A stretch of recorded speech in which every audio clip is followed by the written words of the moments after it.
Hey, what's going on, guys? My name is Dr. Boyce Watkins. Welcome to the Black Financial Channel. That's theblackfinancialchannel.com. Today, I want to talk about rich people and wealth and some things that you never learned about wealth when you went to school. I hope that this helps some of you because a lot of you have asked me about this, so I thought that I would address it very quickly. This video won't take long, but we're going to get started right here on the Black Financial Channel right now.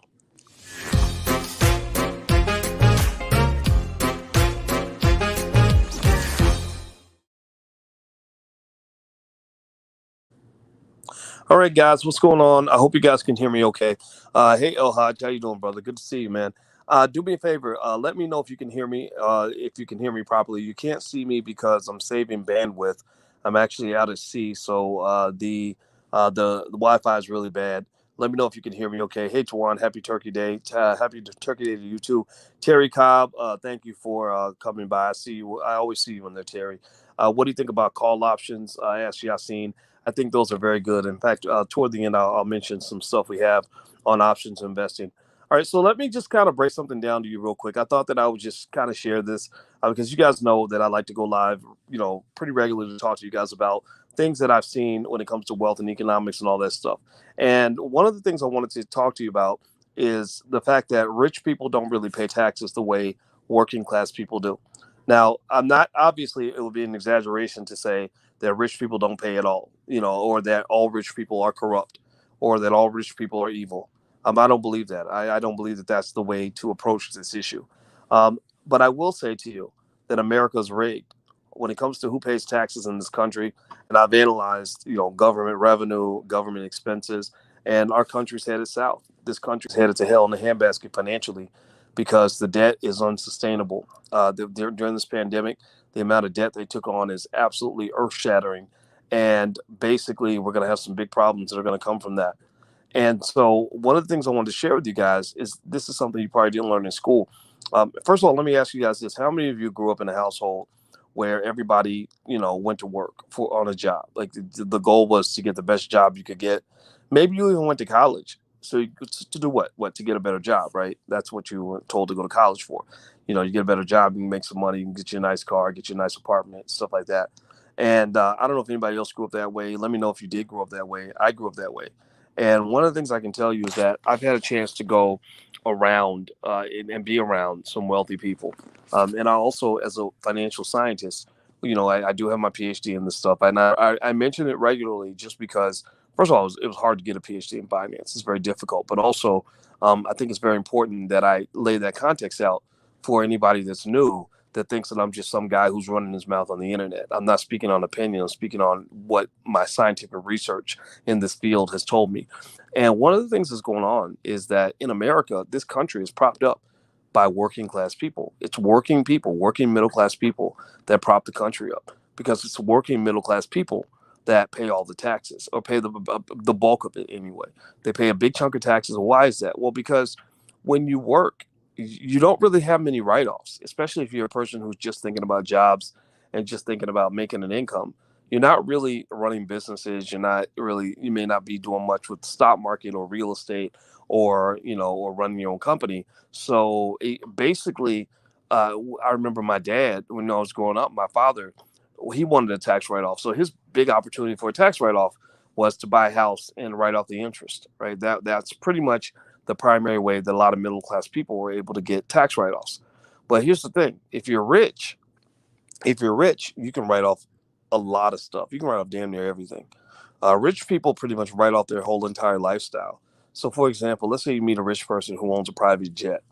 Well, they're not paying for that jet completely. It's not free. It's not a free jet now. It's not a free jet. But what they might have done is they might have bought this jet and then also use the jet for business, not just for their personal business to have business meetings or whatever, but also to maybe charter the jet, maybe, right? So that maybe the jet maintenance costs them, $500,000 a year to maintain the jet, but they're making, 500,000 a year from chartering the jet. And then on top of that, when they go on a trip with their family, well, guess what? That trip is business. They're going to incorporate some business in that trip so they can write off a big chunk of the cost of that family vacation. So you're going to Disney World. You're spending full. You're spending full dollar. Every dollar you spend is every dollar you spend, and you're spending after tax dollars. A wealthy person who runs a business is going to find a way to write off some of that trip to Disneyland by doing business there or whatever. And that's why I tell you guys, one of the principles in the Black Business School is that I believe that every Black family should have a family business. Because if you do it ethically and legally, I'm not telling you to break the law. You should never break the law. You don't want to be corrupt. You don't want to do anything that's going to get you in trouble. But if you do it ethically and legally, if you have a family business, you can write off a lot of your family trips. Just make sure you keep it on the up and up. Make sure you clear it with your accountant. Maybe talk to your lawyer or whatever and say, hey, how much can I write off, ethically, and what can I do? And that reduces the cost. That means that, for every dollar that a regular person is spending to go on a vacation, you're spending maybe 70 cents, maybe 60 cents, or whatever the case may be. Right. So rich people don't really pay taxes. They just don't. And that's why, they keep a lot of their money. That's why you can have a wealthy person who makes a ton of money, who has a zero tax bill. When it was revealed that Donald Trump owed $700 in taxes or whatever that number was, everybody assumed, oh, it must be corrupt. It must be because he's crooked. Maybe he is crooked. I mean, the man owns casinos. He's been in the boxing industry. He's dealt with the mafia. He deals with the Russians. There's a lot of corruption. I just smell corruption in that. But corruption is not the reason that his tax bill was low. It's because he had a lot of write-offs. When you have write-offs, you can live a nice lifestyle. There are business people I know who will swear to you that they haven't made a profit, but yet they are flying in a private jet, living on a yacht, got their own helicopter, but will swear that they made no income last year. And they're not lying. It's because they literally were able to legally write that stuff off. I talked to a guy. Actually, before I tell you the story, do me a favor, hit the thumbs up button. Please hit the thumbs up, subscribe button, share this video. Also, hit the notification bell so you'll be notified when we go live. You can text the word "voice" to 31996 to get text alerts periodically from us.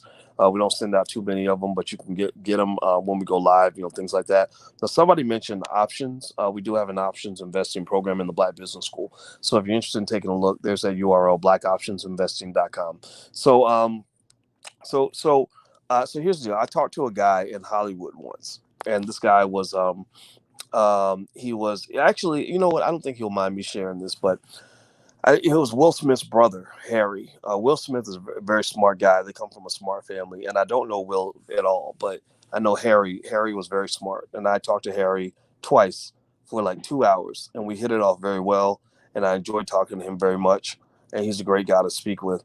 And one of the things Harry told me that really blew my mind is I think that he said something to the effect that Warner Brothers swears that the Harry Potter franchise has never made a profit. Give me a yes or no if you've heard this. Give me a yes or no if you've ever heard about this. That Warner Brothers claims that Harry Potter, that whole multi-billion-dollar franchise, has never made a profit. Has anybody ever heard about that? Give me a yes or no in the chat. Yeah, I don't think a lot of you have heard of that. Yeah, and it's astonishing, right? It's like, how can Harry Potter, with all the money that they've made with that franchise, never make a profit? Well, it's because creative accounting allows them to reduce their tax bill. It also allows them to, as a studio, they can work deals in their favor. Some would call them ripoffs, but the way I see it is if they give you a contract and you sign it, unless they told you couldn't read it, you weren't allowed to read it, or you couldn't get a lawyer. I don't know if you could call it a ripoff, right? I think you have a responsibility to read things that you sign. But one of the things he explained to me is that studios, to keep the money, started doing deals with artists where they would say, look, we'll give you a cut of the revenue, but only after we pay all the expenses. Well, expenses are arbitrary. Somebody they could create management fees and all kinds of crap in there, that, administrative costs or whatever. And next thing you know, you're looking like New Edition. I don't know if y'all remember New Edition when they went on their world tour, sold out stadiums all over the world, number one record, several number one songs on the number one record. So New Edition actually got royally screwed. They got done with this world tour and got a check for like $1.87 after the tour was over. And Ronnie, the tall guy from New Edition, he's actually a student in the Black Business School now. I didn't know he was, but he messaged me. He's a very nice guy, very polite. He sent me a message, and I think he's into real estate, if I'm not mistaken. And he's also deep into Black financial literacy, and I was very impressed by that. And I wouldn't be surprised. I'm gonna try to, if I talk to him, he called me. I got to call him back. But if I talk to him, I'm going to have him try to get him on the show because I want him to talk about that experience and how financial literacy is so important so black people don't get screwed. Also, Ice Cube is going to come back very soon after Thanksgiving. And when he comes back, I told him, I said, I'd love to talk to you about business because I want our people to really be the most financially literate group of people on the planet.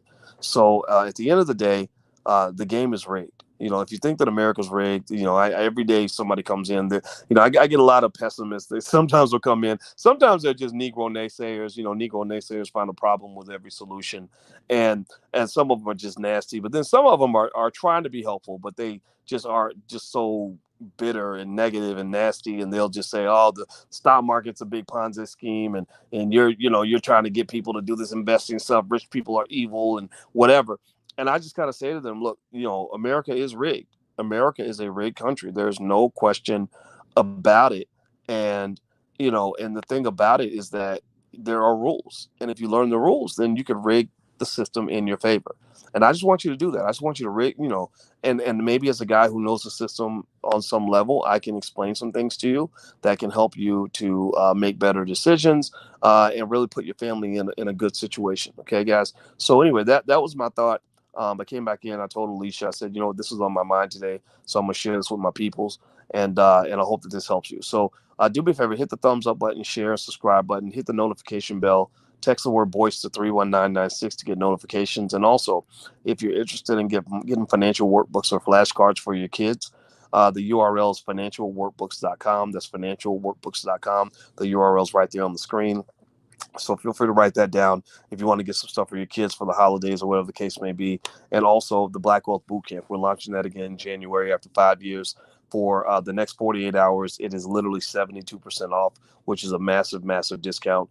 The bootcamp is very, very popular. You're going to love it. So, and there's a money back guarantee in case you don't, but you're going to love it. So feel free, if you're interested in joining us for the January cohort, go to blackwealthbootcamp.com. So take care, guys. Have a good night. I hope this conversation was helpful, and I will see you soon. Take care. Be one. Peace.